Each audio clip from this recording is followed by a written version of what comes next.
காவல் நிலையத்தில் ஏற்பட்ட அந்த மரணம், அது சம்பந்தப்பட்ட காவல்துறை அதிகாரிகள் அவர்கள் கைது செய்யப்பட்டுள்ளார்கள். மாநில அரசு நடவடிக்கை எடுத்துள்ளது. இது போன்ற நிகழ்வுகள் நடக்கக்கூடாது. அது வருங்காலங்களில் இது போன்ற நிகழ்வுகள் நடக்கா வண்ணம் தமிழக அரசு கடும் நடவடிக்கை எடுக்க வேண்டும் என்பதுதான் எங்களுடைய நிலைப்பாடு.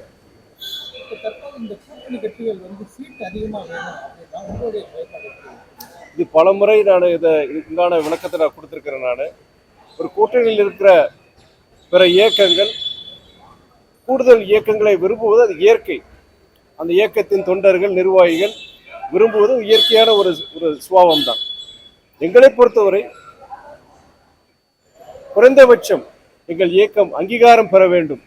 அந்த அங்கீகாரம் பெறுவதற்கு குறிப்பிட்ட அந்த எண்ணிக்கை சீட்டுகளை நாங்கள் பெற வேண்டும் என்பது ஒரு ஆசை, தொண்டர்களின் ஆசை, நிர்வாகிகளின் ஆசை. ஆனால் இறுதி முடிவு எடுப்பது இயக்கத்தின் தலைமை. இதுதான் எங்களுடைய நிலைப்பாடு. அதுக்குண்டான ஒரு தீர்மானம் எங்களுடைய பொதுக்குழுவையும் போட்டிருந்தாங்க. ஆனால் தவறாக சித்தரிக்கப்பட்டு இத்தனை எண்ணிக்கை நாங்கள் டிமாண்ட் வைக்கிறோம் நாங்கள் அப்படிங்கிற ஒரு தவறான ஒரு சித்தரிப்பு இருந்தது. அது போன்றது எல்லா இயக்கங்கள், எங்க கூட்டணியில் இருக்கிற அனைத்து இயக்கங்களும் அவங்களோட விருப்பத்தை சொல்லியிருக்கிறாங்க. ஆனா இறுதி முடிவு அந்த இயக்கத்துடைய தலைமை, அந்த இயக்கத்துடைய தலைமை கூட்டணி தலைமையோட பேசி முடிவெடுக்க வேண்டியது. ஒரு சில கட்சிகள், அரசியல் கட்சிகளோட அப்பா மகனோட ஒரு சில பிரச்சனையினால கட்சி பிளவுபடுவதாக இருக்குது. ஒரு சில இது உடைக்கிறதுக்கும் முயற்சி பண்றாங்க. இயக்கங்கள், அனைத்து அரசியல் இயக்கங்களிலும் ஒரு ஜனநாயக இயக்கத்தில் மாறுபட்ட கருத்துகள் உண்டு. எல்லாமே ஒரே நிலைப்பாடுங்கிறது கண்டிப்பா இருக்க முடியாது. கூட்டணிக்குள்ளேயும் கிடையாது, கட்சிகளுக்குள்ளேயும் கிடையாது. அப்படி இருக்கும்போது ஒரு இயக்கத்துல இரண்டு தலைமை, அதாவது நீங்க சொல்ற மாதிரி ஒரு அந்த இயக்கம், நீங்க பாமக தான் சொல்றீங்க, பாமக சொல்றீங்க, அந்த இயக்கத்துல அந்த அவருடைய நிறுவன தலைவருக்கும் இப்ப இருக்கிற தலைவருக்கும் ஒரு கருத்து வேறுபாடு இருக்கு. ஆனா அந்த இயக்கத்துல பொறுத்த வரைக்கும் அங்க இயக்கத்தில் இருக்கிற அந்த நிர்வாகிகள் தொண்டர்கள் அதை முடிவு பண்ணணும். நானும் நீங்களும் அதுக்குண்டான அதை பேசவும் முடியாது, பேசவும் கூடாதுன்னு நினைக்கிறேன். நான் அது நல்லா இருக்காது. அந்த இயக்கம் பொறுத்த வரைக்கும் எந்த இயக்கமா இருந்தாலும் சரி, அந்த இயக்கத்துக்குள்ள சில குழப்பங்கள், அந்த பிரச்சனைகள் வந்து அந்த இயக்க தோழர்கள் அதை அவங்க தீர்த்து வைக்கணுமே தவிர வெளியில இருந்து யாருமே ஒரு கருத்து நம்ம சொல்ல முடியாது. அது சொல்றதெல்லாம் பிரயோஜனம் கிடையாது.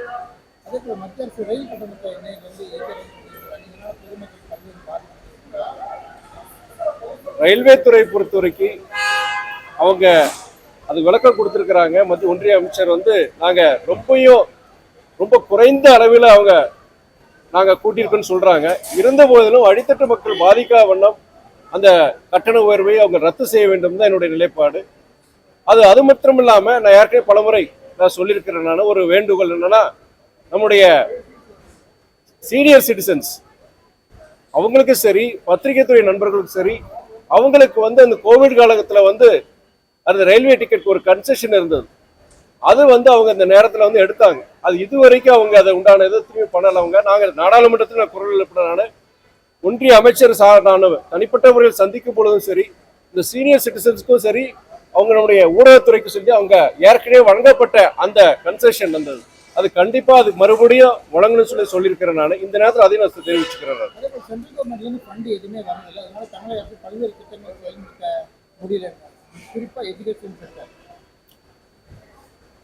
அதாவது பாஜக அல்லாத பாஜக ஆள்கின்ற மாநிலங்கள் தவிர்த்து நீங்க பிற மாநிலங்கள் கொடுத்தாரு, தமிழ்நாடு, கேரளா, மேற்கு வங்காளம் போன்ற மாநிலங்களுக்கு வந்து உரிய நிதியை அவங்க கொடுக்கறதுங்கிற குற்றச்சாட்டு இருக்கு. அதுல ஓரளவு உண்மைதான் கூட. குறிப்பா நீங்க பள்ளிக்கல்வித்துறை நீங்க சொன்னீங்க. நீங்க பள்ளிக்கல்வித்துறை பொறுத்த வரைக்கும் அந்த மும்மொழி கொள்கைக்கு நம்ம உடன்படாதனால அவங்க கட்டாயந்தமா அந்த மும்மொழி கொள்கையை நம்ம ஏற்கணும் அப்படிங்கிற இதுல வந்து அவங்க என்னன்னா, நம்ம மாநிலத்துக்கு உண்டான நிதி அவங்க கொடுக்கல. கிட்டத்தட்ட 2000 கோடிக்கு மேற்பட்ட நிதி நமக்கு கொடுக்கல. அதனால பல பாதிப்புகள் அடிப்படை நம்ம செலவுகளோட எது பண்ணிக்க முடியல. இது கடந்த முறை பல முறை நாடாளுமன்றத்திலையும் பேசியிருக்கோம். தனிப்பட்ட முறையிலையும் அந்த துறை சார்ந்த அமைச்சர்கிட்ட கோரிக்கை வச்சிருக்கோம். இதனால வந்து பல்வேறு பாதிப்புகள் ஏற்பட்டிருக்கு. இதனால ஏற்கனவே உங்களுக்கு தமிழக அரசு பல நிதி சுமையில் இருக்கும் போது இது கூடுதல் நிதி சுமையை உருவாக்கும். அதுவும் மாணவர்கள் இதுல இருந்து அரசியல் பண்ணக்கூடாதுங்கிறது எங்களுடைய நிலைப்பாடு. அதே போல அதிமுக பாஜக கூட்டணி வந்து கண்டிப்பா 2026 தேர்தலில் வந்து கண்டிப்பா நாங்கள் வெற்றி பெறுவோம் அப்படின்னு அவங்க சொல்லிட்டே வராங்க. ஒவ்வொரு கட்சியும் ஒவ்வொரு கூட்டணியும் நாங்கள் தான் வெற்றி பெறுவோம் என்று சொல்றதா, அது இல்லாம எப்படி சொல்ல முடியும்? நாங்க ஜெயிக்க முடியாது, ஜெயிக்க மாட்டோம்னு சொல்ல மாட்டாங்க இல்லையா? நாங்க தான் வெற்றி பெறும் அவங்க சொல்றாங்க, அது அவங்களுடையது. ஆனால் தேர்தல் முடிவுகள் யார் தீர்மானிக்கிறாங்கன்னா வாக்காளர் பெருமக்கள், அவங்க தான் முடிவு பண்ணணும். அந்த விஷயம் பொறுத்த வரைக்கும் தமிழ்நாடு ஜனங்கள் பொறுத்த வரைக்கும் வருகின்ற சட்டமன்ற தேர்தலில் ஒரு நல்ல தீர்ப்பு, அதாவது இந்த தமிழக அரசு பொறுத்த வரைக்கும் முடிஞ்ச வரைக்கும் பல சிரமங்களுக்கிடையே, அதாவது நீங்க நிதிச்சுமை, ஒன்றிய அரசின் ஒத்துழையாமை, பல்வேறு இந்த சூழ்நிலைகளை பொறுத்த வரைக்கும் முடிஞ்ச வரைக்கும் அவங்க செஞ்சிருக்காங்க. சில குறைகள்னு சொல்ல முடியாது. அந்த அந்த ஓரளவுக்கு அவங்களுடைய தேர்தல் வாக்குகளை நிவர்த்தி பண்ணியிருக்கிறாங்க. அப்படி இருக்கும் பொழுது வருகின்ற சட்டமன்ற தேர்தலில் இருக்கிறப்போ நம்ம திமுக தலைமையான கூட்டணி வெற்றி பெறுங்கிற நம்பிக்கை இருக்கு. இப்போ நாங்க வருகின்ற செப்டம்பர் 15ஆம் தேதி அண்ணா பிறந்தநாள் மாநாடு நாங்க வருஷம் கொண்டாடுறதா, இந்த வருஷம் கொண்டாடுறோம். ஏன் இந்த தேர்தல் வருடம்னால 2024 சட்டமன்ற தேர்தல் வருடனால எங்களுடைய இயக்கத்துடைய அந்த கட்டமைப்பை வலுப்படுத்துறோம். இந்த தேர்தல் நேரத்தில் இருக்கிறனால நீங்க அந்த பூத் கமிட்டிகள் அமைக்கிறது செய்யறது, மண்டல வாரிய கிட்டத்தட்ட 7 செயல்வீரர் கூட்டம் வச்சிருக்காங்க. இன்னைக்கு திருப்பூர்ல கொங்கு மண்டலத்தை பொறுத்தவரை இன்னைக்கு திருப்பூர்ல பொறுத்த வரைக்கும் நாங்க அந்த செயல்வீரர் கூட்டம் வச்சிருக்காங்க. இது போன்ற 7 இடத்துல 7 மண்டலங்கள்ல மண்டல கூட்ட செயல்வீரர் கூட்டம் வச்சிருக்காங்க. அது இந்த மண்டல கூட்டணங்கள்ல மாநாடு பொறுத்த வரைக்கும் மிகவும் சிறப்பாக நடைபெற வேண்டும். சென்ற ஆண்டு நாங்க மதுரையில ஒரு வரலாற்று சிறப்பு மிக்க ஒரு மாநாடு நாங்க நடத்தினாங்க. அந்த மாநாடை மிஞ்சி மண்டம் இந்த மாநாடு திருச்சியில் நாங்க செப்டம்பர் 17 நடத்துறோம். இந்த மாநாடு பொறுத்த வரைக்கும் தமிழ்நாடை திரும்பி பார்க்கிற வண்ணம் ஒரு வரலாற்று சிறப்புமிக்க மாநாட மதிமுக நடத்தணும் என்கிற நோக்கத்தோடு தான் இந்த செயல்வீரர் கூட்டம் நடத்துறாங்க. கடைசி அமித்ஷா வந்து இந்த இங்கிலீஷ் பேசினா அவமானப்படுவாங்க அப்படிங்கிறதுனால அதுக்கப்புறம் வாபஸ் வாங்க, எப்படி பாக்குறீங்க? இதனால 2 வருஷத்துக்கு முன்னாடியே தமிழ்நாட்டுல இந்த கேள்வியை எழுப்புற முதல் இயக்கம் மறுமலர்ச்சி திமுக. நான் அன்னைக்கு கேட்ட கேள்வி தொடர்ந்து அந்த கேள்வி கேட்டுட்டு இருக்கேன். பாஜக தலைமையில, தமிழக பாஜக தலைமையில இருந்து எந்த வித பதிலும் கிடையாது. நான் அவங்க ஹிந்தி ஏன் 3வது மொழி கத்துக்கிறது தவறு, ஏன் இதுல அரசியல் பண்றீங்கன்னு சொல்லி தமிழக பாஜக தலைவர் கேட்கிறாங்க.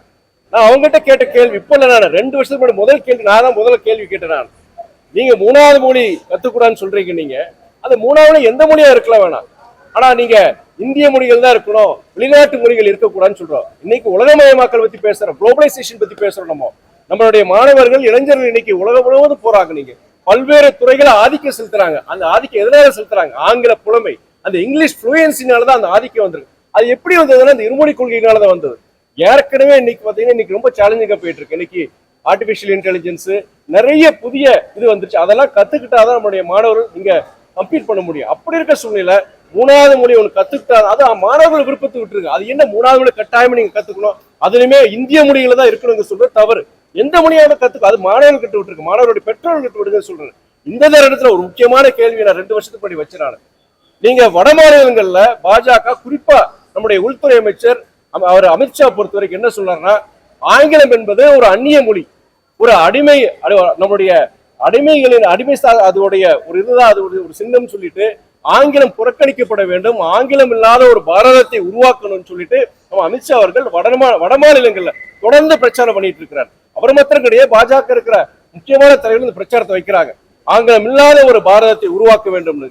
அதெல்லாம் கேட்டேன் நானு. நீங்க 3வது மொழியை கத்துக்கிற என்ன தவறு நீங்க சொல்றீங்களே, ஆங்கில மொழியே இல்லாம இருக்கக்கூடாதுன்னு சொல்றாரு ஒரு பாஜக தலைவர். அப்படி இருக்கும் பொழுது நீங்க ஆங்கிலம் இல்லாம நம்ம எப்படி இருக்க முடியும் சொல்லுங்க? உலக தொடர்பு மொழியே இன்னைக்கு ஆங்கிலம் தான், உலக தொடர்பு மொழியே இன்னைக்கு ஆங்கிலம் தான். நீங்க எந்த துறை எடுத்துக்கலாம், ஐடி மாத்திரம் கிடையாது, மருத்துவத்துறையா இருக்கட்டும், இல்ல வர்த்தகமா இருக்கட்டும், எந்த துறையில பொறுத்தவரைக்கும் ஆங்கிலம் இல்லாம நம்மளோட செயல்பட முடியாது. இது நியதி. நம்ம தாய்மொழி தமிழ் மொழி இருக்கட்டும், ஆனா உலக தொடர்பு மொழி ஆங்கிலம் நமக்கு அவசியம். ஆங்கிலமே இருக்கக்கூடாது, நம்ம ஹிந்தி தான் வேணும்னு சொல்றது. இதுதான் நாங்க சொல்ற மொழியில இப்ப யார் மொழி வச்சு அரசியல் பண்றாங்க, மொழியை வச்சு யாரு அரசியல் பண்றாங்கன்னா அவங்க பாஜக தான் பண்றாங்க. இது நான் கிட்டத்தட்ட 2 வருஷமா நான் கேட்டிருக்கேன், நாடாளுமன்ற வளாகத்திலே நான் கேட்டிருக்கேன். இதுக்குண்டான பதில் தமிழக பாஜக தலைவர் இதுவரைக்கும் அதுக்குண்டான பதில் அவங்க கொடுக்கலாம். அரசியல் தலைவர்களோட மகன்கள் 3 லாங்குவேஜ் படிக்கலாம், ஆனா அரசு பள்ளி மாணவர்கள் படிக்கக்கூடாதுங்கிற கேள்வி. அதாவது நீங்க சொல்றீங்க இல்லையா, 3வது மொழி பொறுத்த வரைக்கும் அந்த மாணவர்கள் தீர்மானிக்கணும், அந்த மாணவர்களுடைய பெற்றோர்கள் தீர்மானிக்கணும். அந்த 3வது மொழி நீங்க சொல்றீங்க இல்லையா, அந்த மொழி ஏன் முன்னாடி எல்லாம் பாத்தீங்கன்னா எல்லா மொழியும் இருந்தது. இப்ப என்னன்னா 3வது மொழியை பொறுத்த வரைக்கும் அவங்க என்ன சொல்றாங்கன்னா, அதாவது இந்திய மொழியா தான் இருக்கணும். இப்போ உதாரணம் தமிழ்நாடு எடுத்துக்கிட்டீங்கன்னா நீங்க தமிழ் இருக்கு, ஆங்கிலம் இருக்கு. நீங்க 3வது மொழியை கட்டாய மொழின்னு சொல்லும் போது அவங்க என்ன எடுப்பாங்க? பக்கத்துல இருக்கிற மலையாளத்தை எடுப்பாங்களா, இல்லாட்டி தெலுங்கு எடுப்பாங்களா, இல்ல கர்நாடகா மொழி எடுப்பாங்களா? அங்க ஒரு வழி இல்லாம அவங்க ஹிந்தி எடுக்க வேண்டிய சூழ்நிலை. அதனால மறைமுகமா ஹிந்தியை திணிக்கிறேன்னு சொல்றாங்க. மொழி பொறுத்த வரைக்கும் என்னன்னா, அது அந்த மாணவர்கள் பெற்றோர் கூட்டம், அதுல அரசியல் கொண்டு வரக்கூடாது. நான் பாஜகவே சொல்றேன். ஏன் ஆங்கிலம் வேண்டாம்னு சொல்றாங்க? அவங்க ஏன் ஆங்கிலம் வேண்டாம்னு சொல்றாங்க?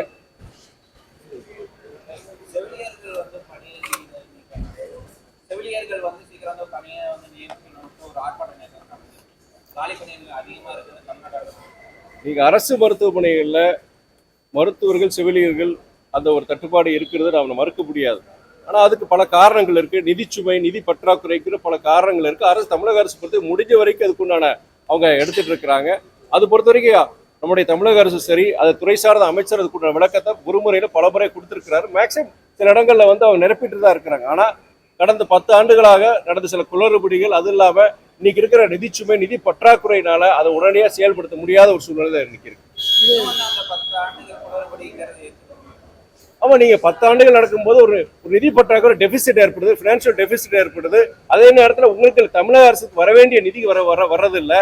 இப்படி இருக்கிற ஒரு காலகட்டத்தில் நீங்க அது ஒரு 3 வருஷம் 4 வருஷத்துல அதை உடனடியாக எல்லாமே சாட்டிஸ்ஃபை பண்ண முடியாதுங்கிறதுடையது. காலப்போக்கில் சரி வருங்கிறது, சரி செஞ்சிருவாங்கிற நம்பிக்கை இருக்கு. மீனவர்கள் 7 பேர் இலங்கை கடற்படை தொடர்ந்து நடவடிக்கை எடுக்குது. மத்திய அரசு நடவடிக்கை எடுக்குது. நீங்க சொல்றது உங்களுக்கே சலிப்பு ஏற்பட்டிருக்கும், எல்லாருக்கும் ஒரு சலிப்பு ஏற்பட்டிருக்கு. மீனவர்களே அவங்க என்ன சொல்றாங்க, இந்த போராட்டம் எத்தனை தடவை தான் நாங்க நடத்துன்னு சொல்றாங்க. இது கிட்டத்தட்ட 15 வருஷமா நடந்துட்டு. என்னைக்கு அந்த 2009 அந்த போர் அங்க முடிஞ்சது இலங்கையில, அதுக்கப்புறம் அதோட வீரியம் தான் பிடிச்சிருக்கு. நம்ம தமிழக மீனவர்களை அவங்க கைது பண்றது சரி, அவங்களை கைது பண்ற பத்திரம் கிடையாது. நிறைய பேர் இறந்திருக்கிறாங்க, அவங்களோட உடைமைகள் பறிக்கப்பட்டிருக்கு. அவங்களுடைய அந்த மீனவ படகுகளை அவங்க தேசிய உடைமை பண்ணியிருக்காங்க. இது கிட்டத்தட்ட இது தொடர்ந்து நடந்துட்டு இருக்கு. மீனவர் அடுத்த ஜெனரேஷன் பொறுத்தவரைக்கும் என்ன நினைக்கிறாங்கன்னா, அடுத்து வர நம்ம பிள்ளைங்களை நம்ம வேண்டாம், அந்த தொழிலே வேண்டாம், நம்ம படிச்சு எங்கேயாவது கோயம்புத்தூர், மெட்ராஸ், பெங்களூர் வேற ஏதாவது வேலைக்கு அனுப்பிச்சிடலாம், அடுத்த தலைமுறை இந்த தொழிலே செய்ய முடியாதுங்கிற ஒரு நிலைமை எனக்கு ஏற்பட்டிருக்கு. நான் ராமநாதபுரம் போலவான இந்த கடலோர மாவட்டங்களுக்கு போகும்போது அந்த மீனவர்கிட்ட பேசும்போது இதுதான் அவங்களுடைய வெளிப்பாடு. நான் என்னை பொறுத்து வைக்கிறேன்னா, இது ஒரு நிரந்தர தீர்வு யாரால கொண்டு வர முடியும்? மாநில அரசால கொண்டு வர முடியுமா கேட்கிறேன். நான் கண்டிப்பா முடியாது. நான் அது காங்கிரஸோ பாஜக நான் அது பொதுவா நான் சொல்றேன். ஒன்றிய அரசு எடுக்க வேண்டிய முடிவு. அது கச்சத்தீவை மீட்கிறதா இருக்கட்டும். உடனே சொல்லுவாங்க கச்சத்தீவு யார் கொடுத்தாங்க அப்படிங்கிற ஒரு பழிச்சொல் வருது. நீங்க அவங்கள குறை சொல்றது, அவங்க இவங்களை குறை சொல்றது, இதுதான் நடந்துட்டு இருக்கே தவிர மீனவர்களுக்கு ஒரு நிரந்தர தீர்வு ஏற்படல. அவன் செத்து பொழைச்சிட்டு இருக்கான், அந்த குடும்பம் செத்து பொழைச்சிட்டு இருக்காரு. நேரடியா போய் பல குடும்பங்கள் பார்த்திருக்காங்க. தமிழ்நாட்டிலே மிகவும் பின்தங்கிய மாவட்டங்கள் பாத்தீங்கன்னா இந்த கடலோர மாவட்டங்கள் சில பகுதிகள் அங்க தொழில் கிடையாது, விவசாயம் கிடையாது. அவன் கடலுக்கு போனாதான் அந்த 3 வேளை சோறு அவனுக்கு. அப்படி இருக்கும் பொழுது இந்த ஒரு கிட்டத்தட்ட ஒரு 10 வருஷமா அதுவும் நாளாக ரொம்ப வீரியமயமாயிட்டு இருக்கு. அவங்களுடைய தொடர்ந்து முன்னாடியே பாத்தீங்கன்னா ஒரு 3 மாசத்துக்கு 4 மாசத்துக்கு ஒரு பிரச்சனை நடக்கும். வாரம் நம்மளுடைய தமிழக மீனவர்கள் அவங்க கைது பண்ற பத்திரம் கிடையாது. கொடிய முறையில தாக்குறது, அவமானப்படுத்துறது, இதுக்கு ஒரு நிரந்தர தீர்வு ஒன்றிய அரசு கொண்டு வரும். அது எந்த அரசா இருந்தாலும் சரி. கடந்த காலங்கள் நடந்த தவறு அதனால அப்படின்னு சொல்றதை விட இப்ப என்ன பண்ண போறீங்கன்னு நான் சொல்றேன்.